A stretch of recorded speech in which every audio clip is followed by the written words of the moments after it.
It's gotten so cold so quickly, hey? I feel like I was definitely still wearing shorts last week. I'm hearing 2 of you, by the way. And yes, it has gotten very, very cold very quickly. That's but better. it's kind of nice, though. Yeah. I like in-between weather. I like spring and autumn. Well, I suppose this is autumn, but it doesn't feel like autumn. This week has been really cold. Welcome to Law and Omen. Welcome to Law and Omen. Thank you for always being the one to remember.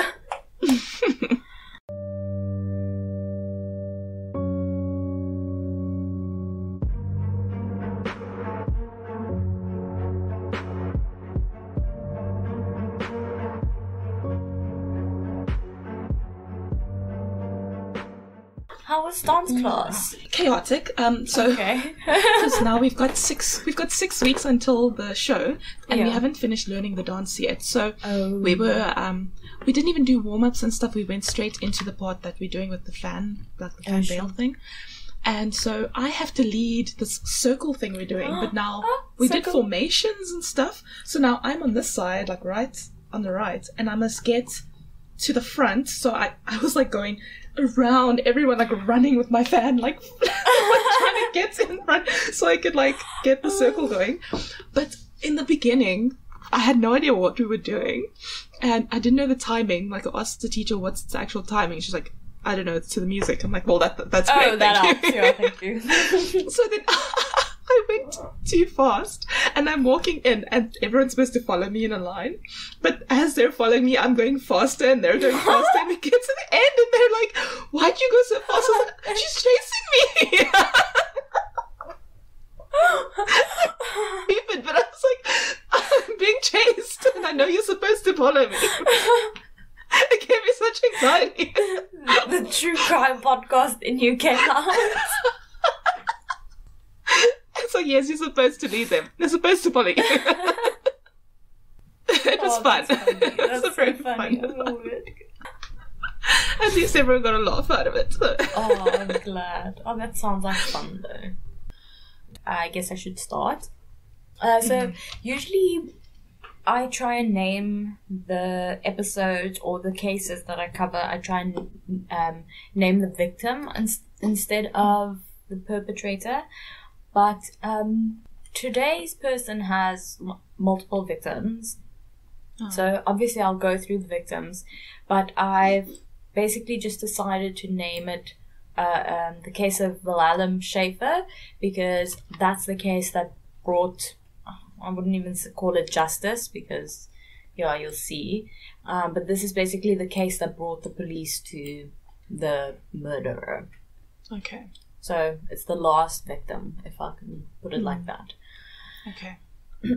So, disclaimer, the following stories contain graphic content and might not be suitable for everyone. I will right off the bat give quite a big trigger warning early-ish on, about animal cruelty. Oh, can I leave? I know. I don't want to report on it. I literally typed this part with my eyes closed because I know it doesn't make sense, but it was just I didn't like it. The sources I used to find the information will be listed below. Everything I say is my own opinion unless it is stated as fact, and obviously I mean no disrespect towards anyone that I'm talking about. So, Pierre Corneille Faculys Basson.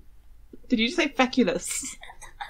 That's his name. His name was Pierre Corneille Faculys Basson. I've never heard the name Faculys. I hope I never hear it again. If your name is Faculys, I'm sorry, but I've never come across that name in my whole life. And it's Faculys. Faculys. There's no other way to say it. Faculys? Faculys? Oh, that's terrible. His parents must have hated him. Well, it's his third name. It's kind of like you're trying to say fabulous, but you're trying to like swear about to at the say same the time. same thing. All things Faculous, bigger and better and best. I need something inspiring to help me get along. I need a little Faculous. Is that so wrong? You cannot cut that out. That is amazing. Anyway. Sorry, that did. Wow. that derailed very quickly. Yeah. That was the first sentence of the document.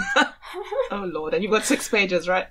Yeah. Well, it's 5 and then a little bit at the top. So Pierre Corneille Faculys Besson was the first documented serial killer in South Africa. Okay. I don't feel bad about laughing at him anymore. Because the whole time I'm like, oh, I hope this is not the victim. No. Wilhelm Schaefer is the last victim, and then his other victims you'll see. But only 2 will be really discussed in depth. So he was born in 1880 in Claremont, Cape Town. Just a little bit of history on Claremont. Until the arrival of Dutch colonists in 1652, the uncultivated veld of the Cape Peninsula was used by the nomadic Khoisan as grazing for their cattle. The Dutch established an outpost on the shore of Table Bay, and in 1657 they established several farms south of the outpost. The most southerly of these original farms were named Lowfleet and Questenberg, and they're today covered by the suburbs of Claremont and Newlands. So it's like the southern suburbs. Okay. The area was agricultural for about 150 years, and after the colony had been taken over by the British in 1814, the character of the area gradually changed from agricultural to residential. British settlers and officials bought the farms, renamed some of them, and turned them into country residences. Weltevreden was subdivided in 1822, and a village began to develop on the main road near Veldhuizen in the 1830s, and by 1840 it had become known as Claremont.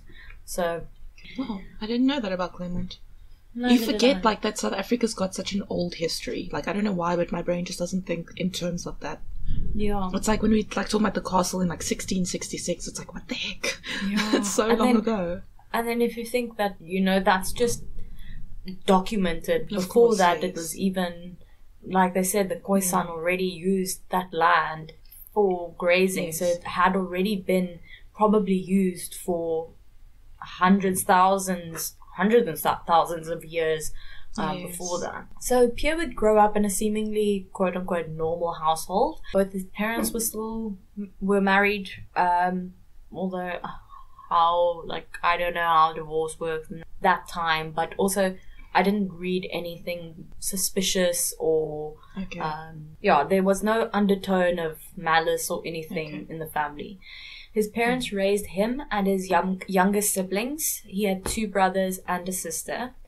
But Inspector Easton, the police officer who investigated the case, described Pierre as a scoundrel from infancy. Scoundrel is such an old-timey word. I love scoundrel. Yeah. I love that word. It is a great word. Scoundrel. You're a scoundrel from infancy. That's great. So Pierre had attacked a boy with a knife when he was 12 years old. Although whether he caused him any harm isn't really clear. But I mean, 12 years old, that's so young. Also, he had... Okay, here is the trigger warning for the torturing of animals.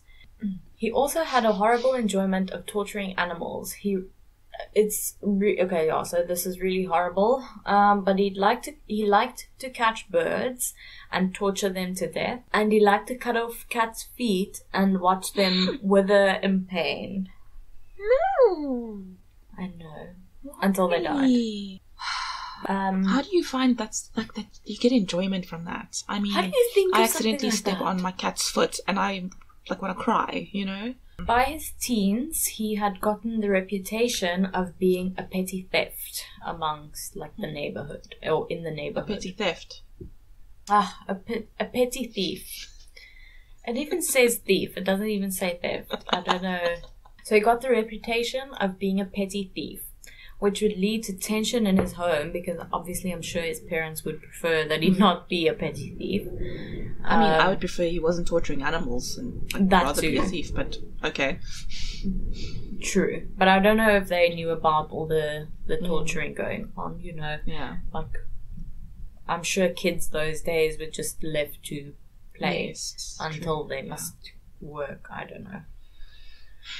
around the age of 17 or 18, Pierre's father would suddenly die from an illness, making Pierre the new head of house. He showed little to no emotion when his father passed away as well. He didn't really seem to care, although everyone does deal with death differently. You know, there's nothing wrong with not showing the emotion that some people would expect you to show, because everyone processes things differently. But couple that with all the other things, that's I was literally thinking the same thing. Like, coupled with that, it's suspicious. Exactly. Like, how do we know he didn't have anything to do with it? And also, it irks me so much. Oh, now you the man of the house. Like, just let the mom be in charge, for goodness sake. What the hell, she's man? older. Like, she birthed him, but now he must be in charge. Like, go away. Yeah. And also, like, anyway. At 16 or at 17, 18, you're not supposed to bear that responsibility, you know? Exactly. And I know that happens, like, it's a real thing that happens, and sometimes both parents pass away and there's no other people to take care of maybe younger siblings and stuff like that, and that's different. Yeah. But, you know... This is just a misogyny kind of thing. Yes. Like, oh, the man's gone, so now you're the next man to replace it, even though she literally birthed you. But well, it is in 1840 or 18 whatever, 19 whatever. Okay, this does, however, seem like this is where... Oh, who's a bitch? I don't know. Oh. Can you just ask him if he's okay? Who's a bitch? We're busy recording! Oh my word. He's busy playing Elden Ring. Oh my gosh. I was like, oh my gosh, who is he talking to? Yeah, I was like, oh no, did like someone steal his money or something? Sorry, jeez. So this does seem where Pierre's life really takes a turn, you know, for the dark. It already started way back when he was harming animals. But now he decided that he would start committing fraud because it's a great way of making money. Yeah. And here's how it worked. Pierre started lending people money, and he charged the normal rate of interest and insisted that the lender take out a life insurance policy to cover the quote-unquote unexpected. And they had to name him as the beneficiary. But... this does seem like a massive red flag to us now, knowing what we know. But at the time, there was nothing really unusual about it. It was normal business practice, which is wild to me, but okay. Yes. Like, that leaves room for so much scrupulous shit to happen, you know? Yeah. Especially back then, like, there's no way to really trace anything. Exactly. So, yeah. The only difference between Pierre's operation and that of other money lenders was that Pierre intended to make certain that he collected the insurance money. In 1901, Pierre would have been 21 at this time. He took out small life insurance policies on himself, his mother, and his brother Johan. Then he insured his youngest brother for £3,500. Which is a massive amount at the time. The reason he gave for insuring Jasper, would I say Jasper? Yeah, I'm assuming they're Afrikaans. Jasper, for such an obscene amount was that it was to his advantage, Jasper's advantage, because he would in later years be able to borrow against the accumulated sum in the policy. So within months of taking out all of these insurance policies, Pierre allowed them all to lapse except for Jasper's policy. He kept on paying that one and renewed it. In February 1903, Pierre and Jasper decided, or maybe Pierre invited Jasper to go with him to Gordon's Bay to go fish. Pierre went to Gordon's Bay a day before and booked in at the Holloway Hotel. Jasper Vasson arrived at Gordon's Bay late on the afternoon of 13th of February, which was a Friday, 1903. The next morning... Oh, I didn't even put that together. But this happened the next morning. But that is quite... Okay. The next morning, the two of them left before dawn to go fishing. At about 6:45 a.m., two other early morning fishermen, Mr. August Daydier and Dr. Ford, met Pierre, who was walking back towards the hotel. He had 2 rods over his shoulder. Quote, "There's been a great accident. My brother Jasper's been drowned. He was cutting bait when a tremendous wave swept him off the rocks. I heard him give a cry for help, but another wave washed over me and threw me into a gully. I spotted him once, face downwards in the water, and then he vanished from view. He did not come up again," he told the 2 men. Mr. Daydier was taken aback by Pierre's calmness. Once again, not showing a lot of emotion, very composed. He would have expected someone who had just witnessed a family member die to show some signs of distress or confusion, but Pierre was calm and in control of his emotions. Mr. Daydier was also suspicious of the circumstances surrounding Jasper's death. If the second wave that had prevented him from going to his brother's assistance had driven him into a gully between the rocks, how was it possible that only one of his trouser legs were wet? Yeah, definitely. A search party was organized, and Pierre and a number of other local fishermen took to a rowing boat and set out along the coast. They reached Sewing Room Rock, and Pierre pointed out the spot where his brother had disappeared. There was no signs of the body. Despite an extensive search, Jasper Basson was never seen again. Shortly after returning to Cape Town, Pierre notified the insurance company of his brother's death because, he has to claim on that, or he has to claim back on that insurance now. It's a massive payday probably by now. By this time, there were quite a few rumors circulating that, he had something to do with his brother's death, but they all kind of said it was more about committing insurance fraud than murder, the rumors that were circulating. So I think maybe they thought that he faked the death or something like that, because they didn't necessarily say he murdered his brother. They were all talking about the insurance. The insurance company launched an inquiry and discovered that Pierre attempted to get the barman at the Holloway Hotel, Mr. G. Kraus, to make a false statement concerning the sequence of events that morning that they went fishing. Kruse? Mr. G. Kruse. I don't think it's Kruse. Well, it's Kruse. Kruse. Oh, then it might be Kruse. Yeah. Anyway, Mr. Kruse or Kraus, don't know. Initially, Kruse Kraus going to make you jump. Sorry. Law and Omen, the musical. Oh, that's the worst. Kruse initially agreed to sign an affidavit to confirm Pierre's description of events, but when Pierre subsequently arrived with the Justice of the Peace, Kruse found that Pierre's account of the incident bore so little resemblance to the truth that despite a promise of £25, he refused to sign. Nice. So eventually, his conscience got the better of him, and he's like, something's weird here. Mr. Holloway, the owner of the hotel, would later recall being questioned by insurance assessors that Pierre had been particularly interested in previous drowning incidents in the area. Mr. Holloway remembered telling him about someone named Roo, who had just lost his life at a spot called Reichtevlei not long before.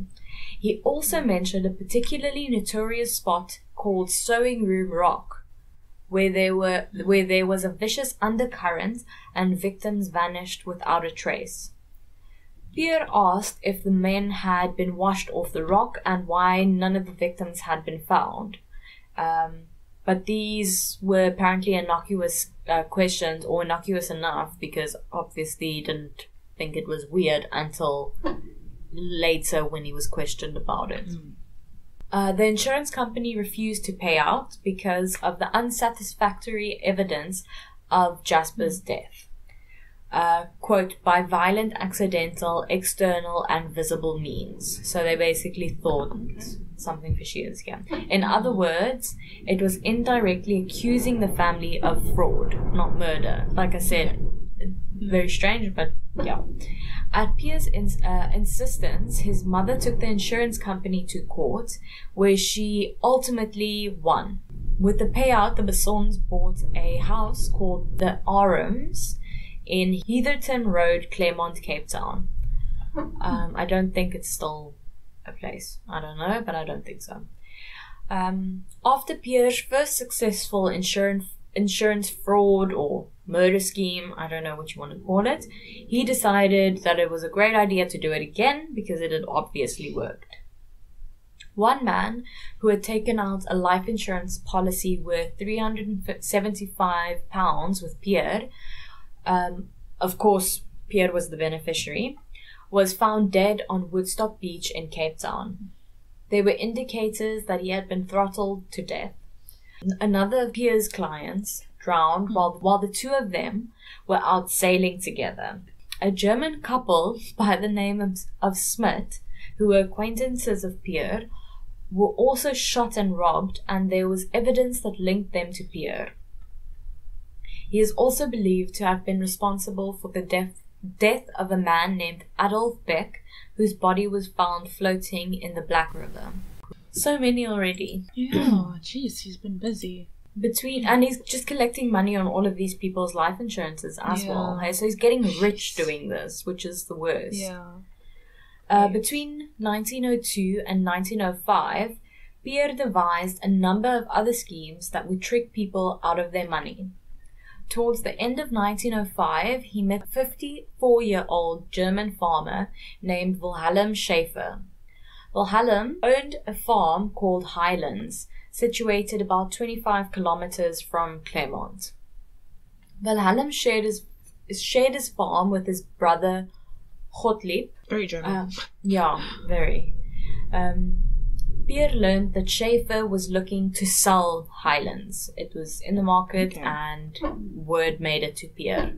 So he decided that he was going to swindle him out of this property. Jeez. Not try and, get the money together since he has all this cash from all these schemes. No, he wants it for free. He wants to just take it. Yeah. In December 1905, Pierre went to see Wilhelm and made him an offer to purchase the farm. So the asking price was £1,400. So I just want to, the farm was £1,400, and remember that Pierre took out a life insurance policy of £3,500. So can you imagine actually how much money that is if a freaking farm costs £1,400? Jeez, that is a lot.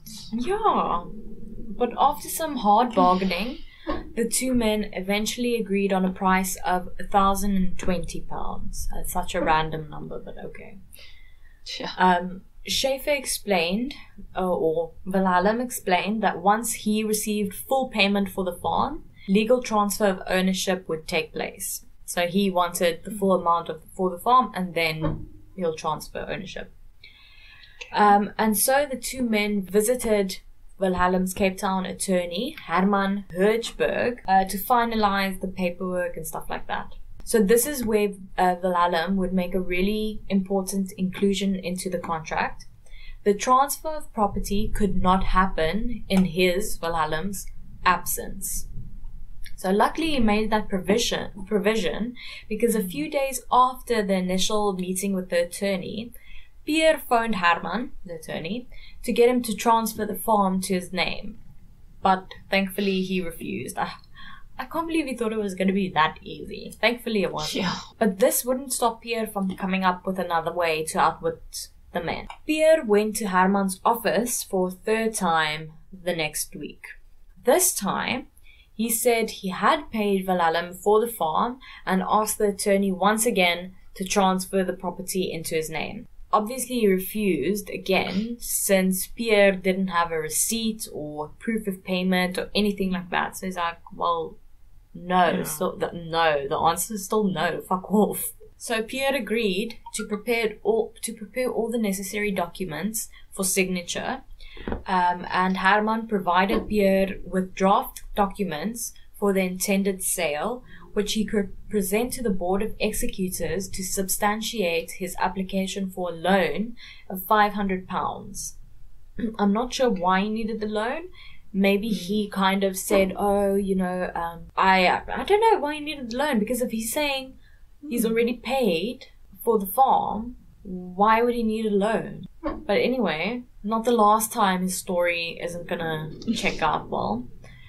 Shortly after this, the board approved the loan subject to a bond being passed for Highlands. So the bond or the loan is subjected to the bond passing, but then the bond passing also has something to do with the loan that he's getting out. I don't know. I don't understand that part so well, but yeah, that's what happened.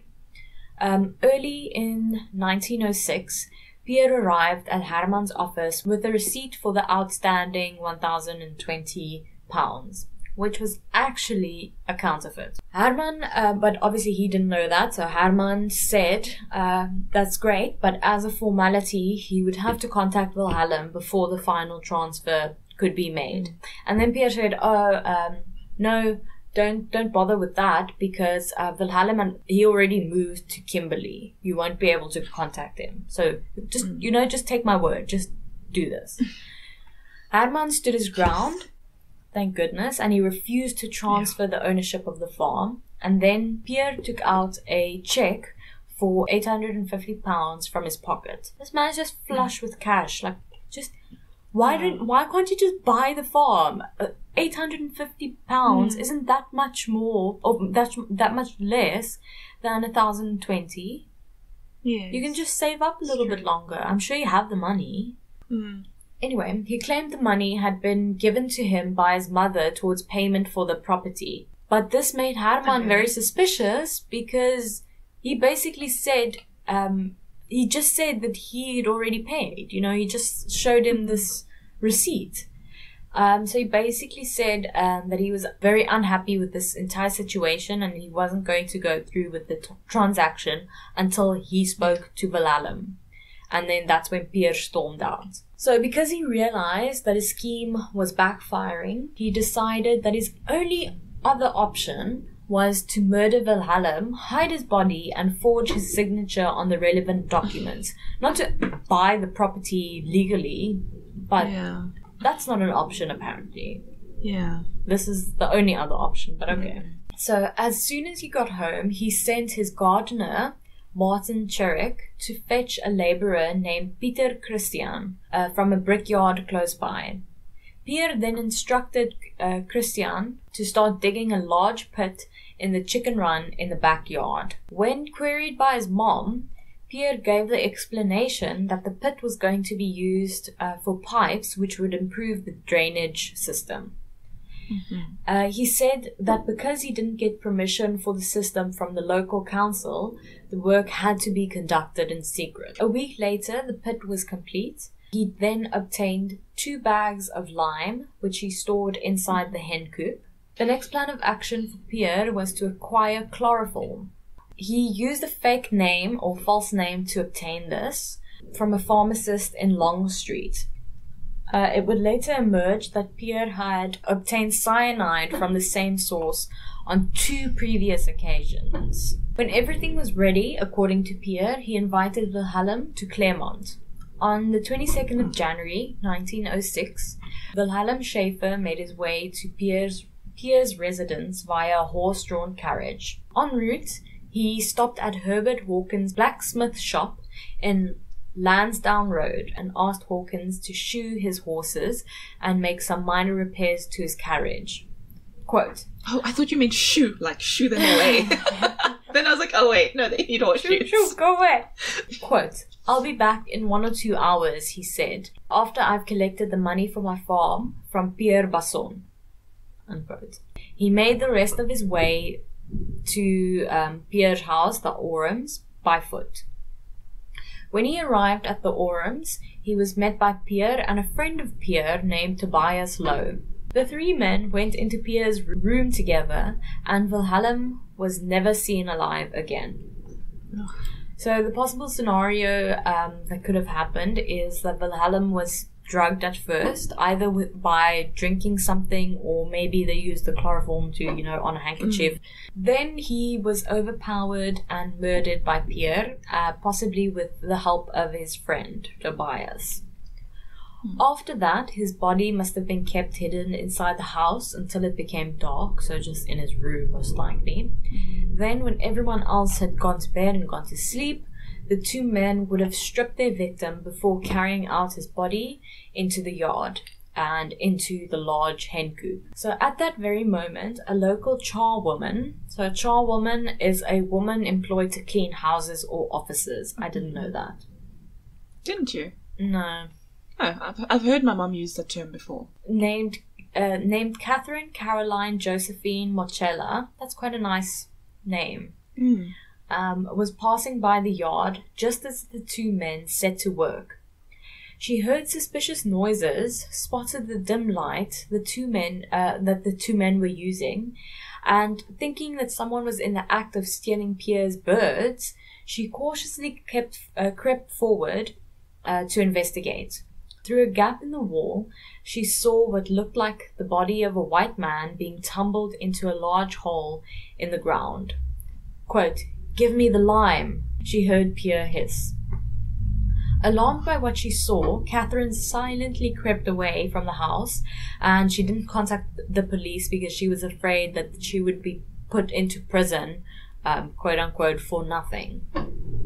And probably for doing nothing. And she was probably also a woman of color, most likely, if she was a charwoman. They would just probably assume that she's lying. I don't know. Yeah, and why are you not cleaning? Why are you spying on white men? Yes. Go and do your job. Yes. Yeah. Herbert Hawkins, the blacksmith, was also starting to get concerned because Schaefer or Wilhelm hadn't returned to collect his property yet. The next morning, he rode into Claremont and called the police station. And then he went to Pierre's house where he met Mrs. Basson, so the mom. And she said she thought Wilhelm had left for Kimberley the previous afternoon. This didn't sound right to Herbert, but nevertheless, he returned to his shop. Something sounded really strange. But what can you do at the end of the day? He already went to, I almost said prison. He already went to the police. Yeah. So not long after Herbert visited the Basson residence, did Pierre himself come to the blacksmith, to his place of work, to take Wilhelm's horse and trap, which is another word for horse-drawn carriage, which I also didn't know. I had to Google it. He produced the counterfeit receipt for £1,020, supposedly signed by Wilhelm, claiming that he owned all of the Germans' property, and that he paid for, and then he paid for the repairs that had been done. But something didn't sit right for Hawkins, and the receipt that Pierre showed him was dated for the 11th of January. Yet the previous day, that was the 22nd of January, Wilhelm told him that he was going to town to receive payment for the farm. Okay. It didn't seem to make sense to Herbert that a cautious man like Schaefer would issue a receipt without receiving payment. So Pierre moved to Highlands Farm pretty soon after Wilhelm's disappearance / move to Kimberley, and began going through Wilhelm's papers. Gottlieb, Wilhelm's brother, protested against this, but Pierre showed him the receipt as well, counterfeit receipt, and reiterated his claim that he had bought the farm, quote, lock, stock, and barrel, so everything included. Although he did agree to let Gottlieb remain on the farm until he found alternative accommodation. To the people who knew him, Wilhelm's disappearance was a mystery. The police were approached to investigate the matter, but without a body or any hard evidence, there wasn't much that they could really do. The newspapers, however, were free to speculate. In the August of 7 February, I think 1906, there was a story that read, okay, so quote, this whole part is the quote, Cape Flats mystery, murder theory favored, information volunteered. The whereabouts of Mr. Schaefer, the Cape Flats farmer, is still a mystery. Every nerve has been strained by the police to elucidate the circumstances that passed from the time that Schaefer left the premises of Hawkins, the blacksmith at Claremont, and there's more than a possibility that Schaefer's disappearance will be followed by some startling revelations, unquote. So on the 9th of February, the police offered a £50 reward to anyone who could offer information that would help resolve the mystery of Schaefer's disappearance. The missing man was described as, quote, German, aged 54, unmarried, height 5 feet 7 inches, medium build, broad shoulders, stoops when walking, light brown cast in one eye, was wearing when last seen a dirty grey jacket, striped cotton shirt with collar, brown tie with white spots, an old brown felt hat, and yellow blucher boot. What the fuck is a blucher? I don't know. That sounds terrible. Unquote. For 3 weeks, no response. Then Caroline Mochela sent an anonymous note to the head of the CID, and it read, quote, Go and search Mr. P. Basson's fowl run for the missing man. Dig the grown-up Heatherton Avenue for Mr. Schaefer, the missing man. Maybe it made sense in those days.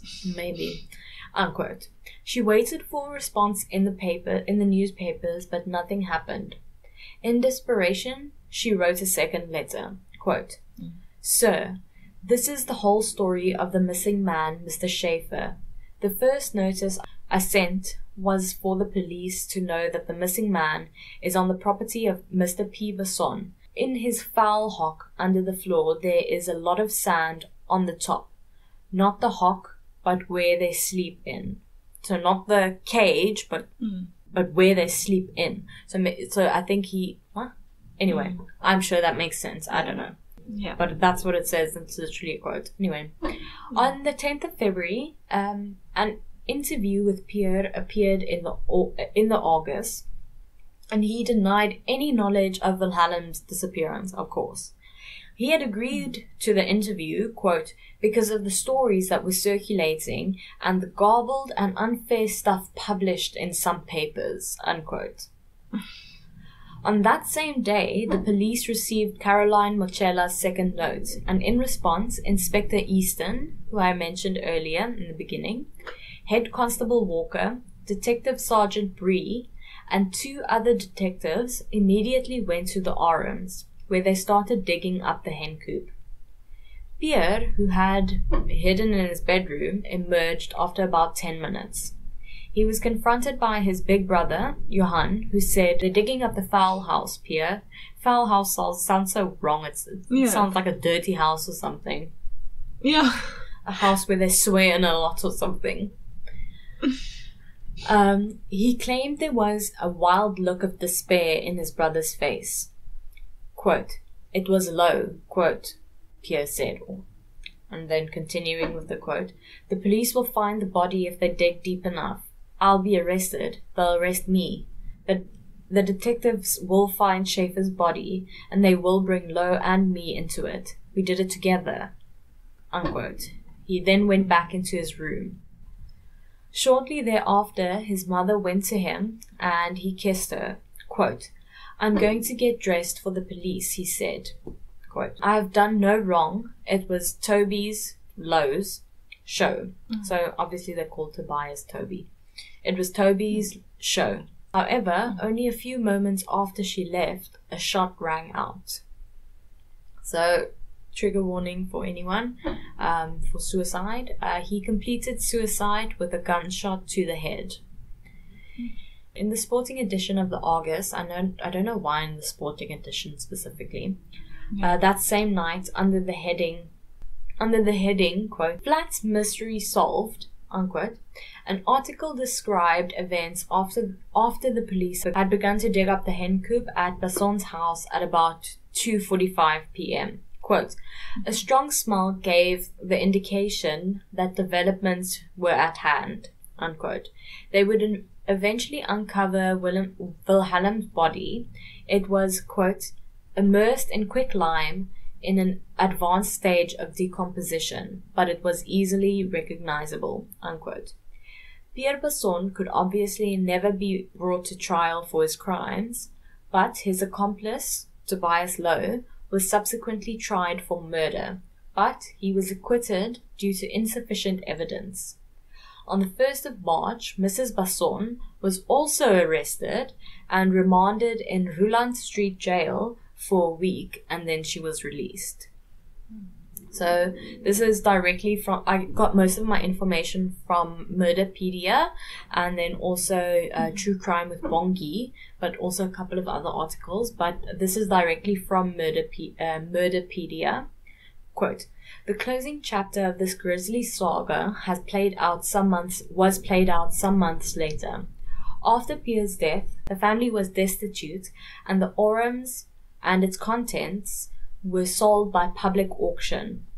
It is rather interesting that the event attracted over 1,500 people, and the goods on sale fetched outrageous prices, far in excess of their real value. And then it says, perhaps crime does pay after all.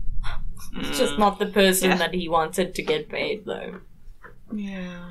Oh, my God. Yeah, so that was the case of, I want to say, Wilhelm Schaefer, Jasper Basson, and Adolf Beck. And then he did have a few other victims as well. So yeah, the first documented serial killer of South Africa, which I never knew. Yes, wow, and so long ago. My room is dark and creepy. I look like I'm holding a flashlight to my face. You do, like you're gonna tell a story around the campfire. Well, I'm going to tell you some creepy stories. Oh,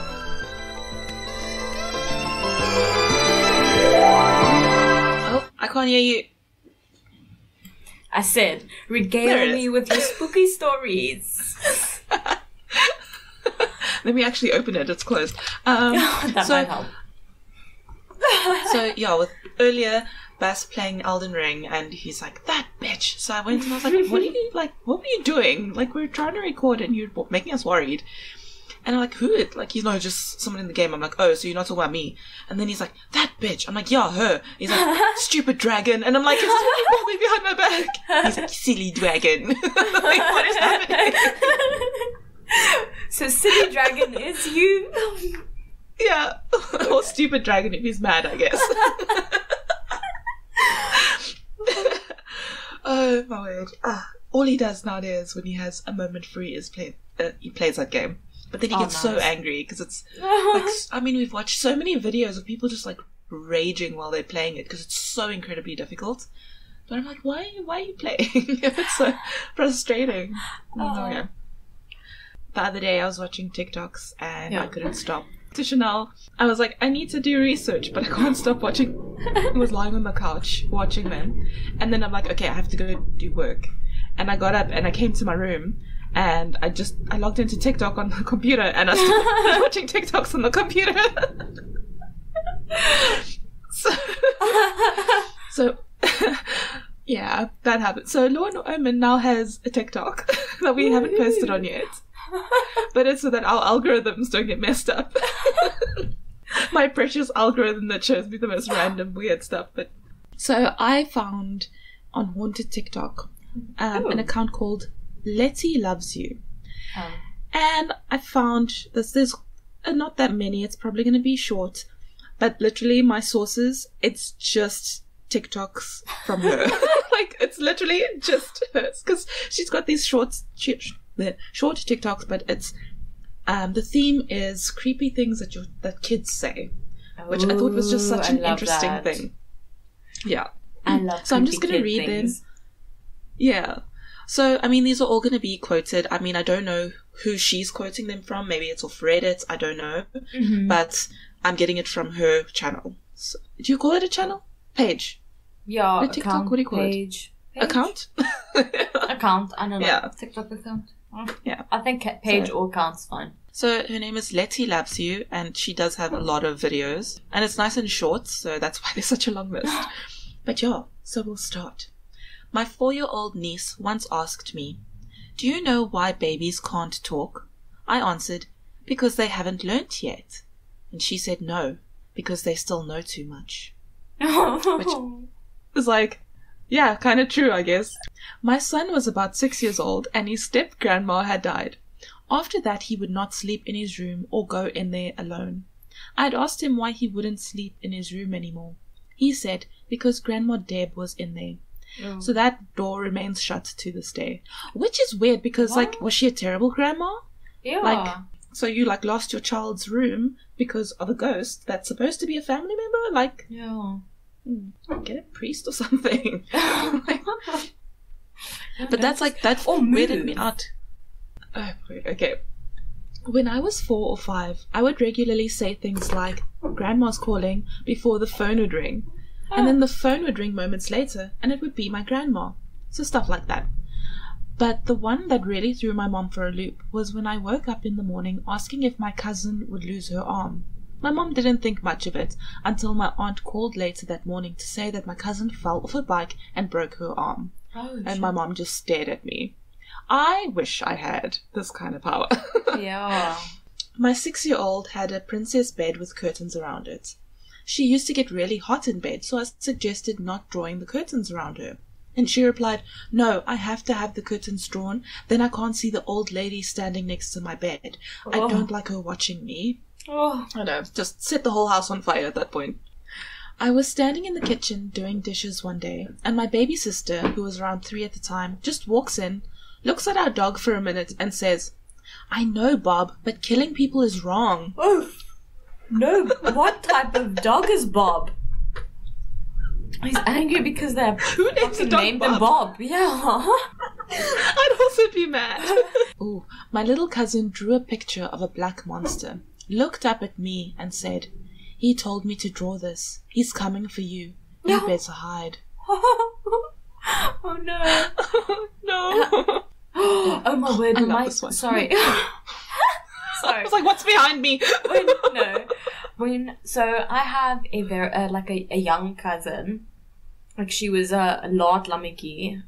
She's okay. What do you call a laat lammetjie in English? Like an accident. I think I was that, because I was born 9 years after my sister, so I think accident is right. Yeah. So she was born. So my one cousin, her sister, was 17 or 18, and then the other cousin was like 11 or 12 or something. Okay, and then my youngest cousin was born. And so I was also quite a few years older than her, like 14, 15, around there, I don't know. So I babysat her once or twice. And I remember that when she was a toddler, and one of my cousins also like said this, that she would point at nothing. It's like, "Kekitani, kekitani." Like, look at the lady. Oh no, that's awful. I know. Oh my word, that's so creepy. That is. Kids are the worst, man. Oh, gross. My 4-year-old son asked my pregnant sister if there was a baby in her belly. She said yes, with a completely straight face. He slid from his chair and headed for the kitchen, saying, "We need to get it out. I'll go get the knife." Oh, shit. This is a story my mom told me. When I was little, around 3 years old, I was walking down the street with my mom when suddenly I yelled that I didn't want to go into the store because there were bad guys.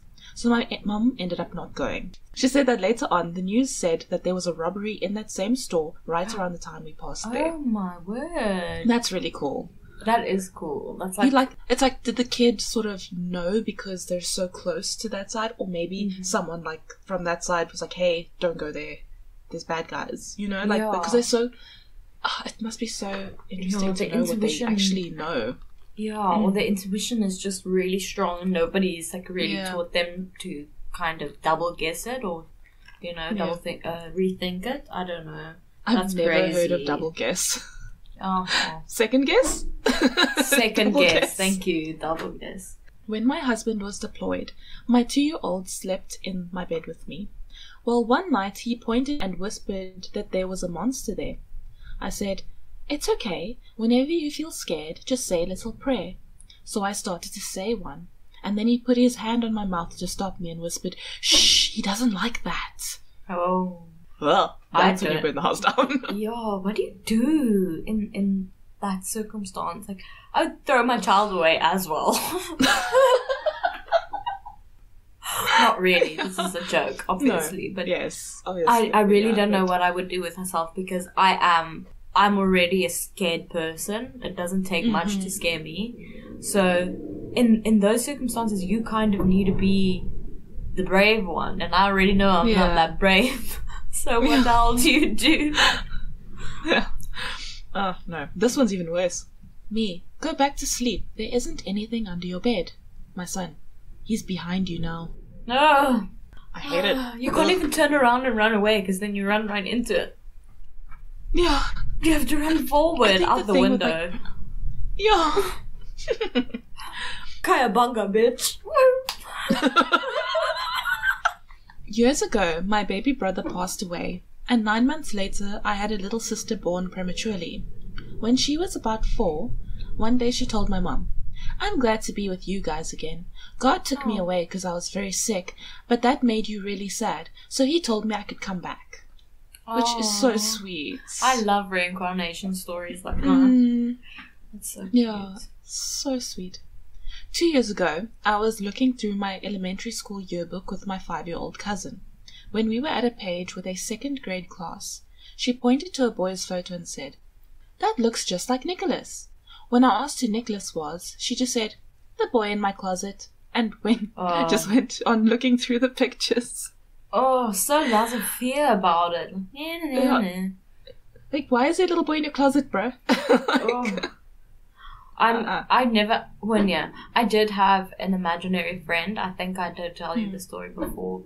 I had an imaginary friend, but my mom said she would only come up, her name was Mikey, like friend, and she would only come around when my mom was giving me treats. And it's like, my friend also needs treats.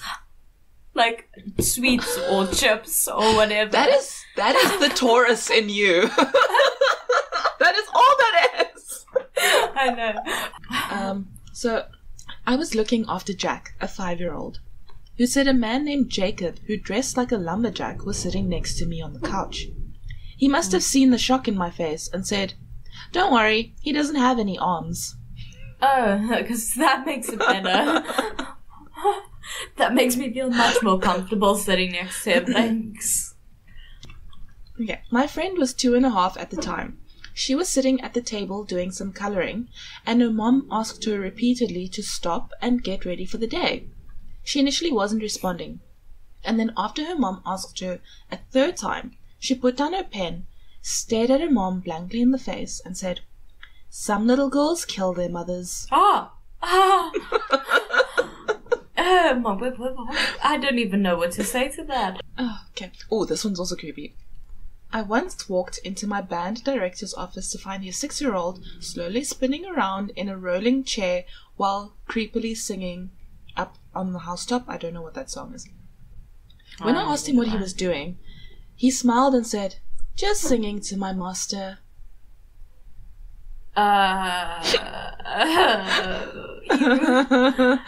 It was like creepy. His dad had a master's in something and he was singing to the certificate.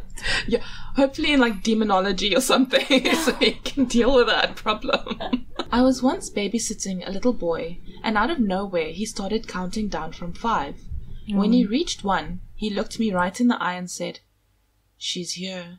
My 3-year-old nephew was at my cottage. He's asked me numerous times about the girl over there while pointing at one of the back bedrooms. This place is small, and there is definitely nobody there, so I just dismiss it as a really active imagination, since he has a lot of imaginary friends. Then some friends are visiting, and they have a daughter around the same age. She has never met my nephew. Twice in one day, she asked about the pretty girl while pointing at the exact same room. That definitely caught me out, and I didn't know what to think. Then at Christmas, my family was over at my place, and my nephew points out a picture of my wife and asks if she's coming to visit us here, or does she just stay at the cottage. My wife died 10 years ago. What So, the hell? that's Things like that. Kind of nice. Yeah, because like Oh, two different kids who aren't around each other both saw the same. Like thing. both saw his wife. Yeah. Okay, so this one made me think of you. I don't know why, but maybe I do. Oh! My kid's friend hit a floating bubble and it split in two. And she said it gave birth and that it was romantic. Then she suddenly popped them both and said, murder is more romantic. Oh gosh, why did that remind me of you? Which part of that reminded me of you? Reminded you of murder, murder is more romantic, I think. There you have it, straight from a concerned about child's the mouth. opinions you have of me. Yeah, so that's the quote research I did when I couldn't stop watching TikToks. Of course you did. Like, you It wouldn't have was just known so about fun. this otherwise. Before we forget, you can find us on Facebook and on Instagram at Law and Omen. We have an email address, info@lawandomen.com. And We've got a website, Oh, lawandomen.com. we post on all Mm-hmm. what do you call them, platforms, on Major all audio platforms, platforms. Yeah, major platforms, media. Yeah, that. We're everywhere. You can't miss Yes. us. You- Even though you if- want to. Exactly, and if we're not on a platform that you or one of your friends use, please let us know. Please rate and review. Please go check out our website because Kristin worked really hard on it and it looks great. Yeah, sorry about last week's long episode. Was that like an hour, 20 minutes? Oh, Well. I can't wait for you to be my co-worker again next week. Oh my word. Dreading starting work because it's scary, but I'm also Yeah. really excited. The last time you and I were colleagues, this podcast happened. So hopefully now that we're, I was going to say roommates, now that we're co-workers again, who knows what's going to happen. Yeah, that's true. Yes. I'm excited. I'm also excited. Thank you for listening to our podcast. Yeah, thank you for sticking around and listening to us. Have a great week ahead. Uh-huh. Yeah, stay safe and We love you. don't Bye. be a butthole. Bye. Don't be a... Butthole. Okay. I was going to say doers, but that's probably not going to translate well. Don't be a doers. Okay, love you. Bye.